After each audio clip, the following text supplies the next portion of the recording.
1 Samuel 19. Saul now urged his servants and his son Jonathan to assassinate David, but Jonathan, because of his strong affection for David, told him what his father was planning. "Tomorrow morning," he warned him, "you must find a hiding place out in the fields. I'll ask my father to go out there with me, and I'll talk to him about you. Then I'll tell you everything I can find out." The next morning Jonathan spoke with his father about David, saying many good things about him. "The king must not sin against his servant David," Jonathan said. "He's never done anything to harm you. He has always helped you in any way he could. Have you forgotten about the time he risked his life to kill the Philistine giant, and how the Lord brought a great victory to all Israel as a result? You were certainly happy about it then. Why should you murder an innocent man like David? There was no reason for it at all." So Saul listened to Jonathan and vowed, "As surely as the Lord lives, David will not be killed." Afterward Jonathan called David and told him what had happened.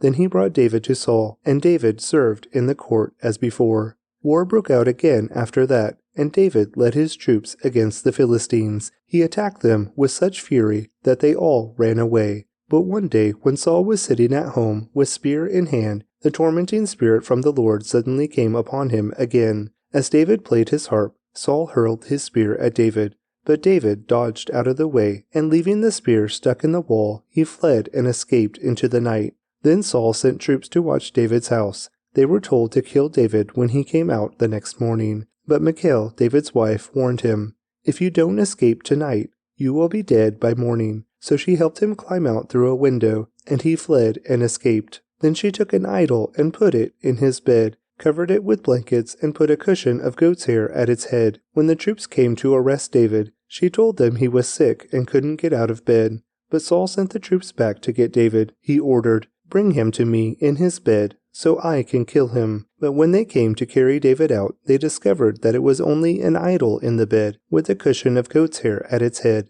"Why have you betrayed me like this and let my enemy escape?" Saul demanded of Michal. "I had to," Michal replied. "He threatened to kill me if I didn't help him." So David escaped and went to Ramah to see Samuel, and he told him all that Saul had done to him. Then Samuel took David with him to live at Naioth.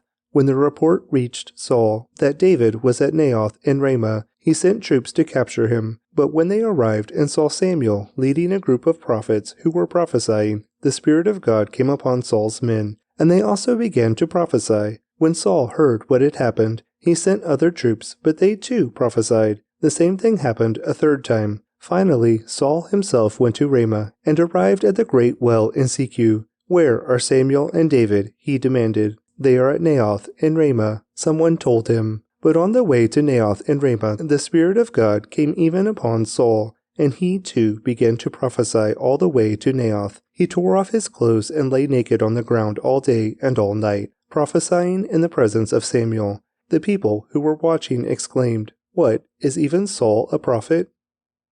1 Samuel 20. David now fled from Naioth in Ramah and found Jonathan. "What have I done?" he exclaimed. "What is my crime? How have I offended your father that he is so determined to kill me?" "That's not true," Jonathan protested. "You're not going to die. He always tells me everything he's going to do, even the little things. I know my father wouldn't hide something like this from me. It just isn't so." Then David took an oath before Jonathan and said, "Your father knows perfectly well about our friendship, so he has said to himself, 'I won't tell Jonathan. Why should I hurt him? But I swear to you that I am only a step away from death. I swear it by the Lord and by your own soul.'" "Tell me what I can do to help you," Jonathan exclaimed. David replied, "Tomorrow we celebrate the New Moon Festival. I've always eaten with the king on this occasion, but tomorrow I'll hide in the field and stay there until the evening of the third day. If your father asks where I am, tell him I asked permission to go home to Bethlehem for an annual family sacrifice. If he says, 'Fine,' you will know all is well. But if he is angry and loses his temper, you will know that he is determined to kill me. Show me this loyalty as my sworn friend, for we made a solemn pact before the Lord, or kill me yourself if I have sinned against your father. But please don't betray me to him." "Never," Jonathan exclaimed. "You know that if I had the slightest notion my father was planning to kill you, I would tell you at once." Then David asked, "How will I know whether or not your father is angry?" "Come out to the field with me," Jonathan replied, and they went out there together. Then Jonathan told David, "I promise by the Lord, the God of Israel, that by this time tomorrow, or the next day at the latest, I will talk to my father and let you know at once how he feels about you. If he speaks favorably about you, I will let you know. But if he is angry and wants to kill you, may the Lord strike me and even kill me if I don't warn you so you can escape and live. May the Lord be with you as he used to be with my father, and may you treat me with the faithful love of the Lord as long as I live. But if I die, treat my family with this faithful love, even when the Lord destroys all your enemies from the face of the earth." So Jonathan made a solemn pact with David, saying, "May the Lord destroy all your enemies." And Jonathan made David reaffirm his vow of friendship again, for Jonathan loved David as he loved himself. Then Jonathan said, "Tomorrow we celebrate the new moon festival. You will be missed when your place at the table is empty. The day after tomorrow, toward evening, go to the place where you hid before, and wait there by the stone pile. I will come out and shoot 3 arrows to the side of the stone pile as though I were shooting at a target. Then I will send a boy to bring back the arrows. If you hear me tell him, 'They're on this side,' then you will know as surely as the Lord lives that all is well, and there is no trouble. But if I tell him, 'Go farther, the arrows are still ahead of you,' then it will mean that you must leave immediately, for the Lord is sending you away. And may the Lord make us keep our promises to each other, for he has witnessed them." So David hid himself in the field, and when the new moon festival began, the king sat down to eat. He sat at his usual place against the wall, with Jonathan sitting opposite him, and Abner beside him. But David's place was empty. Saul didn't say anything about it that day, for he said to himself, "Something must have made David ceremonially unclean." But when David's place was empty again the next day, Saul asked Jonathan, "Why hasn't the son of Jesse been here for the meal either yesterday or today?" Jonathan replied, "David earnestly asked me if he could go to Bethlehem. He said, 'Please let me go, for we are having a family sacrifice.' My brother demanded that I be there, so please let me get away to see my brothers. That's why he isn't here at the king's table." Saul boiled with rage at Jonathan. "You stupid son of a whore," he swore at him. "Do you think I don't know that you want him to be king in your place? Shaming yourself and your mother. As long as that son of Jesse is alive, you'll never be king. Now go and get him, so I can kill him." "But why should he be put to death?" Jonathan asked his father. "What has he done?" Then Saul hurled his spear at Jonathan, intending to kill him. So at last, Jonathan realized that his father was really determined to kill David. Jonathan left the table in fierce anger and refused to eat on that second day of the festival, for he was crushed by his father's shameful behavior toward David. The next morning, as agreed, Jonathan went out into the field and took a young boy with him to gather his arrows. "Start running," he told the boy, "so you can find the arrows as I shoot them." So the boy ran, and Jonathan shot an arrow beyond him. When the boy had almost reached the arrow, Jonathan shouted, "The arrow is still ahead of you. Hurry, hurry, don't wait." So the boy quickly gathered up the arrows and ran back to his master. He, of course, suspected nothing. Only Jonathan and David understood the signal. Then Jonathan gave his bow and arrows to the boy and told him to take them back to town. As soon as the boy was gone, David came out from where he had been hiding near the stone pile. Then David bowed 3 times to Jonathan with his face to the ground. Both of them were in tears as they embraced each other and said goodbye, especially David. At last Jonathan said to David, "Go in peace, for we have sworn loyalty to each other in the Lord's name. The Lord is the witness of a bond between us and our children forever." Then David left, and Jonathan returned to the town. 1 Samuel 21.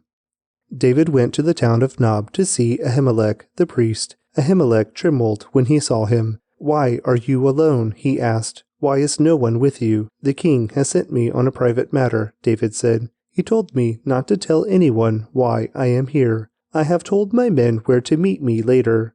Now, what is there to eat? Give me 5 loaves of bread or anything else you have." "We don't have any regular bread," the priest replied, "but there is the holy bread, which you can have if your young men have not slept with any women recently." "Don't worry," David replied. "I never allow my men to be with women when we are on a campaign, and since they stay clean, even on ordinary trips, how much more on this one?" Since there was no other food available, the priest gave him the holy bread, the bread of the presence that was placed before the Lord in the tabernacle. It had just been replaced that day with fresh bread. Now Doeg the Edomite, Saul's chief herdsman, was there that day, having been detained before the Lord. David asked Ahimelech, "Do you have a spear or sword?" The king's business was so urgent that I didn't even have time to grab a weapon. "I only have the sword of Goliath the Philistine, whom you killed in the valley of Elah." The priest replied, "It is wrapped in a cloth behind the ephod. Take that if you want it, for there is nothing else here." "There is nothing like it," David replied.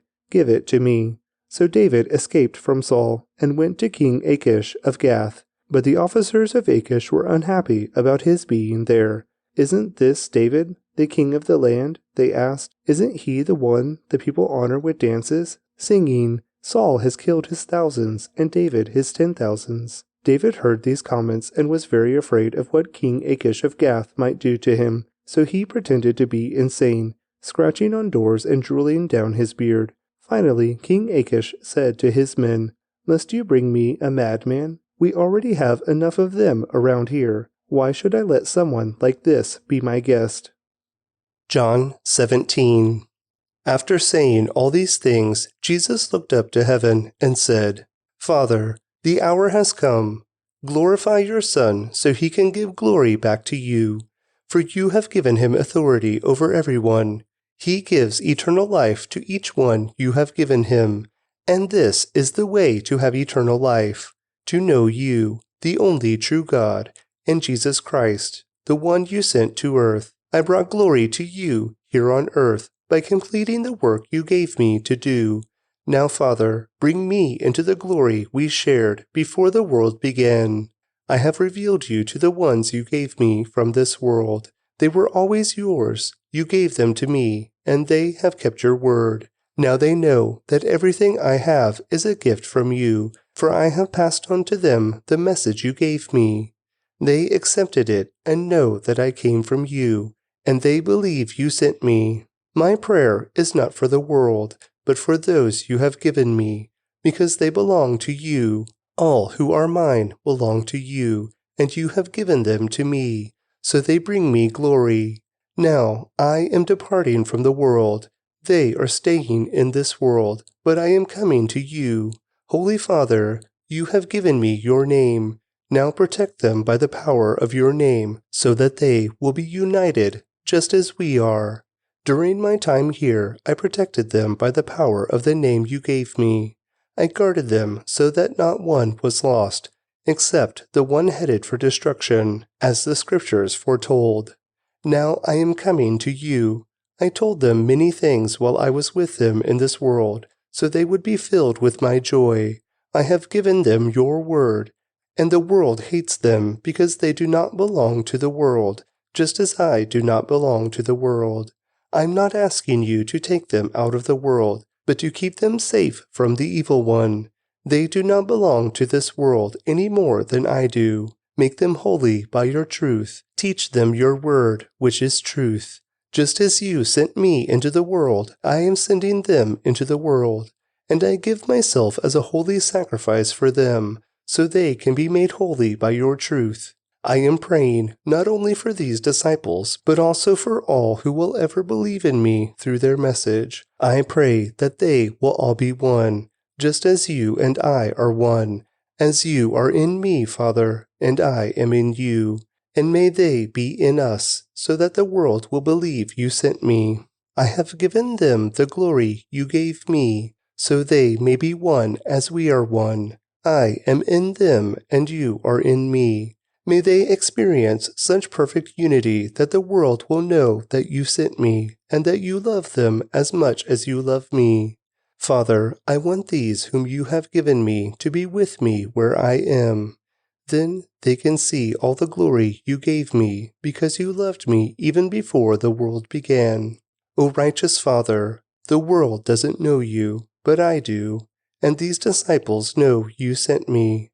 I have revealed you to them, and I will continue to do so. Then your love for me will be in them, and I will be in them. Proverbs 23.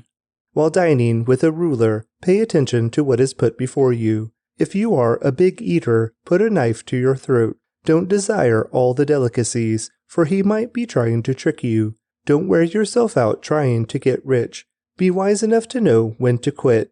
In the blink of an eye, wealth disappears, for it will sprout wings and fly away like an eagle. Don't eat with people who are stingy. Don't desire their delicacies. They are always thinking about how much it costs. Eat and drink, they say, but they don't mean it. You will throw up what little you've eaten, and your compliments will be wasted. Don't waste your breath on fools, for they will despise the wisest advice. Don't cheat your neighbor by moving the ancient boundary markers. Don't take the land of defenseless orphans, for their Redeemer is strong. He himself will bring their charges against you. Commit yourself to instruction. Listen carefully to the words of knowledge. Don't fail to discipline your children. The rod of punishment won't kill them. Physical discipline may well save them from death. My child, if your heart is wise, my own heart will rejoice. Everything in me will celebrate when you speak what is right.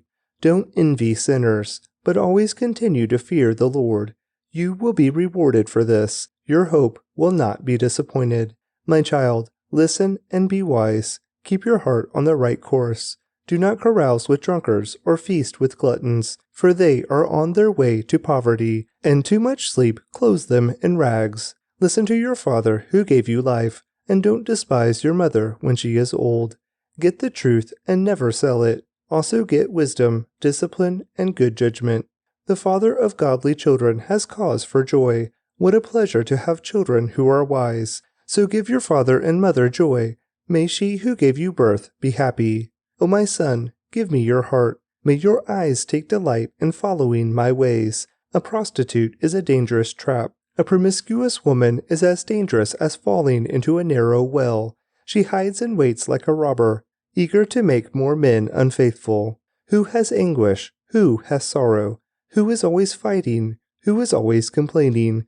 Who has unnecessary bruises? Who has bloodshot eyes? It is the one who spends long hours in the taverns, trying out new drinks. Don't gaze at the wine, seeing how red it is, how it sparkles in the cup, how smoothly it goes down. For in the end it bites like a poisonous snake, it stings like a viper. You will see hallucinations, and you will say crazy things. You will stagger like a sailor tossed at sea, clinging to a swaying mast. And you will say, "They hit me, but I didn't feel it. I didn't even know it when they beat me up. When will I wake up so I can look for another drink?" Psalm 85. For the choir director, a psalm of the descendants of Korah. Lord, you poured out blessings on your land. You restored the fortunes of Israel. You forgave the guilt of your people. Yes, you covered all their sins. Interlude. You held back your fury. You kept back your blazing anger. Now restore us again, O God of our salvation. Put aside your anger against us once more. Will you be angry with us always? Will you prolong your wrath to all generations? Won't you revive us again, so your people can rejoice in you? Show us your unfailing love, O Lord, and grant us your salvation. I listen carefully to what God, the Lord, is saying, for he speaks peace to his faithful people, but let them not return to their foolish ways. Surely his salvation is near to those who fear him, so our land will be filled with his glory. Unfailing love and truth have met together. Righteousness and peace have kissed. Truth springs up from the earth, and righteousness smiles down from heaven. Yes, the Lord pours down his blessings. Our land will yield its bountiful harvest. Righteousness goes as a herald before him, preparing the way for his steps.